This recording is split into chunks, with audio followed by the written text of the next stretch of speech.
A very good morning to all my dear students. Today we are going to start with the last lecture of the same topic, production function returns to a factor. Earlier we have discussed about the law of the variable proportion and its assumptions. Today in this lecture we will discuss three things. First, the causes of the different phases of the law of variable proportion. Secondly, we will discuss the relation between the TPP and MPP, as already we have discussed in the law of the variable proportion. And third, we will discuss the relation between MPP and APP. So let's begin with the first topic, the causes of different phases of the law of variable proportion. अब पहले ये समझें कितने phases हैं किसके, law of variable proportion के। तो बेटे कल हमने पढ़ा था law of variable proportion states that as more and more units of the variable factor are combined with a fixed factor that is land, the total physical product first increases at increasing rate. TPP increases at increasing rate. इसको नाम देते हैं increasing returns to a factor. पहले हम इसके causes पढ़ेंगे। फिर क्या कहते हैं, then TPP increases at decreasing rate. इसको बोलते हैं law of diminishing returns to a factor. इसके causes पढ़ेंगे। Third, अल्टीमेटली टीपीपी फॉल्स, इसको बोलते हैं negative returns to a factor. फिर इसके कॉजेस पढ़ेंगे। तो शुरू करते हैं हम तीनों फेजेस के अलग अलग कॉजेस, इसके पीछे क्या कारण है। देखो, causes of increasing returns to a factor. अब आप थोड़ी देर के लिए ध्यान रखना, आपने क्या किया। अर्लियर लैंड 1 हेक्टेयर थी, एक लेबर था, अकेला लेबर पूरी ज़मीन, उसको पहले वो प्लो करेगा, सोइंग द सीड्स, ठीक है, फिर फर्टिलाइज़र यूज़ करेगा, फिर वाटरिंग करेगा, उसकी इरिगेशन, सब कुछ अकेला करेगा तो बहुत मुश्किल हो जाएगा, इसलिए उसकी एफिशिएंसी कम थी। जब उस 1 हेक्टेयर लैंड पर हमने और फैक्टर लगाए तो उस लैंड का बेटर यूटिलाइजेशन हो गया और हमें क्या मिले, increasing returns to a factor. देखो यही वो कह रहे हैं, in the beginning the variable input is so small. Variable input का मतलब क्या है यहाँ पर, labour is so small that the fixed input can not be effectively utilised, कि फिक्स्ड इनपुट को हम प्रॉपरली यूज नहीं कर सके। So when we employ more units of the variable factor, मतलब labour combined with a land, it is better utilized. It का मतलब fixed factor land is better utilized, thus output increases at increasing rate. तो ये पहला phase TPP increases at increasing rate का reason हो गया। Second, increased efficiency of the variable factor। अब सोचो अकेला था, अब 2 आ गए, 3 आ गए, 4 आ गए, 5 आ गए, तो process based division of labour हो गया। जैसे स्कूल में आपको हर एक सब्जेक्ट के लिए अलग अलग टीचर, एसएस के लिए, इकोनॉमिक्स के लिए, अकाउंट्स, फिर आपका आ गया business study, physical education, fine arts. जब आप ये कर रहे हो, कंप्यूटर साइंस, हर एक के लिए अलग अलग फैकल्टी, अलग अलग टीचर हैं उनके। तो ये क्या है, व्हाट इज़ दिस, ये स्पेशलाइज्ड डिवीजन ऑफ लेबर है, प्रोसेस बेस्ड। क्या होगा, इससे एफिशिएंसी बढ़ेगी और हमें इंक्रीजिंग रिटर्न्स मिलेंगे। देखो, additional application of the variable factor labour enables the processed based division of labour. हर प्रोसेस को अलग अलग बंदा करेगा। This increases the efficiency and the productivity of the variable factor. तो हमने जो 2 रीजन्स पढ़े हैं, ये है increasing returns to a factor, जिसमें TPP increases at increasing rate 2, 5 और 9, ये फर्स्ट फेज के 2 रीजन्स। अगली बात करता है causes of diminishing returns to a factor. क्या है diminishing returns to a factor? Number 1, optimum combination of factors. जब फैक्टर्स का कॉम्बिनेशन ऑप्टिमम होगा, एक लिमिट है ना हर चीज की, पानी के गिलास की लिमिट है, वो वहां तक भर चुका है। अगर अब उसमें और पानी डाला गया तो गिर जाएगा। तो यहां भी एक ऑप्टिमम कॉम्बिनेशन है। कहता है among the different combinations between the variable and the fixed factor there is one optimum combination at which the TP is maximum and after this the marginal return of the factor will fall। तो ये हो गया हमारे पास अगला phase, क्या? Optimum combination. तो optimum combination भी एक बहुत बड़ा कॉज है किसका? Diminishing returns to a factor का। पढ़ रहे हैं हम सेकंड वाला phase, TPP increases at decreasing rate, इसी को बोलते हैं diminishing returns to a factor. अब इसका सेकंड के कॉज क्या है? सेकंड इसका रीजन इम्परफेक्ट सब्स्टिट्यूट। ठीक है, एक हद तक तो हम जमीन और लेबर को रिप्लेस कर सकते हैं। 1 हेक्टेयर लैंड पर 1 लेबर, 2 लेबर, 3, 4, 5, एक लिमिट है। अब जमीन तो फिक्स्ड है, लेबर हम लगाते चले जा रहे हैं, लगाते चले जा रहे हैं, तो क्या होगा? पानी का गिलास तो फिक्स्ड है, पानी भरते जा रहे हैं, शुरू में तो भरेगा, फिर एक जगह पे कांस्टेंट हो जाएगा, फिर पानी गिर जाएगा। सेम यहां पर हो रहा है। वो कहता है डीआरएफ का मतलब diminishing returns to a factor, it occurs because fixed and the variable factors they are imperfect substitute to one another. More and more labor can not be continuously used in place of capital. बार बार हम capital को तो change नहीं कर रहे, land को तो change नहीं कर रहे, लेबर लगाते चले जा रहे हैं, तो क्या होगा? हमारे जो रिटर्न्स हैं वो गिरने शुरू हो जाएंगे। Therefore, diminishing returns are bound to set in if only the variable factor यानी labour is increased to increase the output। तो ये हो गया diminishing returns to a factor के 2 causes। पहला पढ़ा था increasing returns to a factor, उसके 2 कॉजेस। अब पढ़ा है हमने ऑप्टिमम कॉम्बिनेशन, किसका? Diminishing returns to a factor, उसके 2 कॉजेस और इम्परफेक्ट सब्स्टिट्यूट। और थर्ड अब पढ़ेंगे negative returns to a factor. Negative returns to a factor को ही बोलते हैं टीपीपी फॉल्स, गिरेगी, और एमपीपी गिर के नेगेटिव हो जाएगी, एमपीपी बिकम्स नेगेटिव। देखो, limitation of the fixed factor, पहला क्या है इसका cause? Limitation of the fixed factor.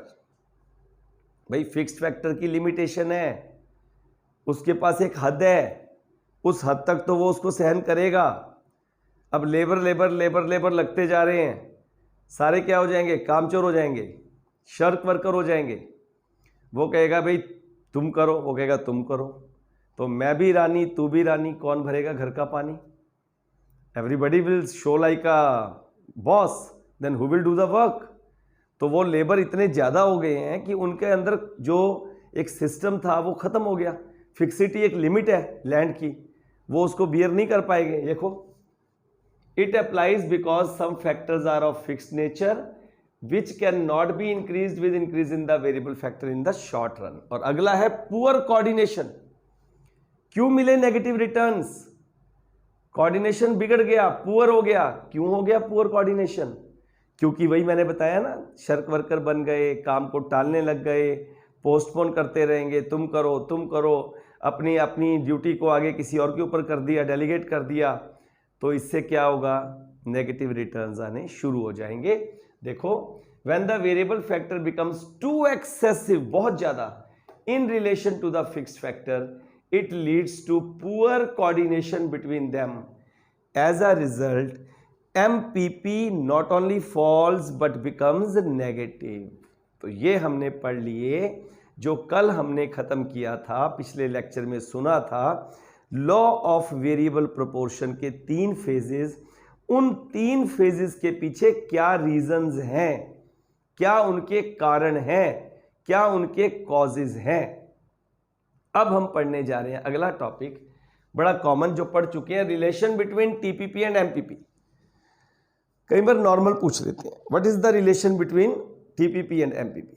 बहुत कॉमन है, अभी पढ़ा है आपने। टीपीपी और एमपीपी में क्या रिलेशन है? टीपीपी इंक्रीजिंग रेट से बढ़ेगा तो एमपीपी इंक्रीज होगी, टीपीपी डिक्रीजिंग रेट से बढ़ेगा तो एमपीपी गिरेगी, और टीपीपी गिर जाएगा तो एमपीपी क्या हो जाएगी, नेगेटिव। बस ये 3 रिलेशन है, देखो यही कह रहे हैं। When the TPP increases at increasing rate MPP rises, when the TPP rises at decreasing rate MPP fall but remain positive, 0 तक पहुंचेगी। When the TPP falls MPP becomes negative, तो जब एमपीपी जो है, जब टीपीपी गिरेगा तो एमपीपी गिर के नेगेटिव हो जाएगी, माइनस में चली जाएगी। हमने पढ़ा है अभी ये law of the variable proportion, same वही डायग्राम है। ये देखो पहले convex to the X axis, यहाँ तक ये फर्स्ट फेज है, concave from the X axis, और फिर गिरेगा। जब ये है तो एमपीपी बढ़ रही है, जब यहाँ कांस्टेंट हो गया तो एमपीपी 0, जब टीपीपी गिरा तो एमपीपी नेगेटिव। तो ये हमने पहले भी पढ़ लिया, कई बार ये अलग से भी पूछ लेती है। अब लास्ट हमारे पास टॉपिक आ गया, क्या रिलेशन है एमपीपी और एपीपी का। यहां मैं आपको एक बहुत इंपॉर्टेंट चीज बता दूं, मार्जिनल में और एवरेज में क्या रिलेशन है। कॉमन सी बात सुनना, आपको कभी नहीं भूलेगा। अगर मार्जिनल वैल्यू एवरेज से ज्यादा होगी तो एवरेज बढ़ेगी। मैं आपको एक एग्जांपल देता हूं। एक बच्चे के 4 सब्जेक्ट्स में 80% एवरेज नंबर बन रहे हैं। 4 सब्जेक्ट्स में उसके एवरेज मार्क्स हैं 80%। अगर 5वें में 80 आ जाएं तो क्या होगा? 5वां मतलब जो अगला मार्जिनल सब्जेक्ट है उससे नेक्स्ट वाला 5वां सब्जेक्ट, उसमें भी 80 आ जाएं तो अरे यार एवरेज बराबर हो जाएगी। 4 में 80% बन रहे हैं, 5वें में 80 आ गए। If the marginal value is equal to the average value, average will be constant. अगर 4 में 80 है और 5वें में आ जाए 90, तो अगर मार्जिनल वैल्यू एवरेज से ज्यादा होगी तो क्या होगा? एवरेज बढ़ेगी। अब 4 में उसके 80% बन रहे हैं और 5वें में आ जाए 60, तो इसका मतलब अगर मार्जिनल वैल्यू एवरेज से कम होगी तो एवरेज गिरेगी। सेम यही फंडा यहां है। अगर मार्जिनल प्रोडक्ट एवरेज से ज्यादा होगा, एवरेज फिजिकल प्रोडक्ट या एवरेज प्रोडक्शन से ज्यादा होगा, तो एवरेज फिजिकल प्रोडक्ट बढ़ेगा। जब marginal physical product average physical product के बराबर आ जाएगा तो वो कांस्टेंट हो जाएगा, और अगर मार्जिनल फिजिकल प्रोडक्ट एवरेज से कम हो जाएगा तो एवरेज गिर जाएगा। इसी को हम डायग्रामेटिकली देखेंगे। जब एमपीपी एपीपी से ऊपर होगा तो एपीपी बढ़ेगी, जब एमपीपी एपीपी के बराबर इंटरसेक्ट करेगा एपीपी कांस्टेंट, जब एमपीपी कर्व एपीपी कर्व के बिलो होगा तो एपीपी गिरेगी। और चौथी बात, एमपीपी पॉजिटिव, 0 और नेगेटिव हो सकती है, पर एपीपी कभी भी 0 नहीं होती, नेगेटिव तो हो ही नहीं सकती। तो आओ जरा इसको एक बार रीड करते हैं। Relation between MPP and APP, when MPP exceeds APP, APP increases, that is graphically so long as the MP curve lies above the AP curve. देखो यहां ग्राफ, जब एमपी कर्व एपी कर्व से ऊपर है, ये देखो ये हमारा एपी है, मैं यहां पे इसको जरा एक बार ब्लैक से दिखा देता हूं। ये हमारा एपी कर्व है, ये देखो ये एपी कर्व है, और जब एमपी कर्व, ये देखो जो मैं अब बना रहा हूं, ये एमपी कर्व एपी से ऊपर है तो एपी बढ़ रहा है। जब ये दोनों बराबर हो गए हैं, एमपी इक्वल टू एपी, तो एपी भी कांस्टेंट हो गया। और जब एमपी कर्व लेस है, देखो नीचे है, देन द एपी कर्व, तो एपी गिर रहा है। इसको दोबारा देखोगे तो आपको समझ आ जाएगा। फिर से बता देता हूं, मार्जिनल वैल्यू एवरेज से ज्यादा होगी तो एवरेज बढ़ेगी, मार्जिनल वैल्यू एवरेज के बराबर होगी तो कांस्टेंट हो जाएगी, मार्जिनल वैल्यू एवरेज से कम हो जाएगी तो एवरेज गिरेगी। इसके साथ ही हमारा chapter law of variable proportion complete हो गया। फॉर्मूलाज आपको मैंने सारे बता दिए हैं, इसके बेस पर ही बहुत सिंपल सिंपल न्यूमेरिकल्स हैं। क्या क्या फॉर्मूलाज हमने बात की? First of all TPP, total physical product is equal to average physical product into labour, और TPP is equal to summation of MPP. APP क्या है? TPP upon labour. MPP क्या है? TPP of next minus TPP n-1 यानी previous, और change in TPP upon change in labour या variable factor. तो बेटे अब एक ही रिक्वेस्ट है, चैप्टर आपको समझ आ जाएगा और आ गया होगा। एक तो अपना साथ साथ नोट्स बनाओ, बिल्कुल पढ़ाई से डरो मत, टीचर से डरो मत, हम तो आपके हैं बेटे। We are just here to guide you and to make you perfect. We are here to give every kind of knowledge to you. It is up to you how much you deserve to opt in your life. So hope that you all will make your notes and work sincerely to get the best marks. God bless you all.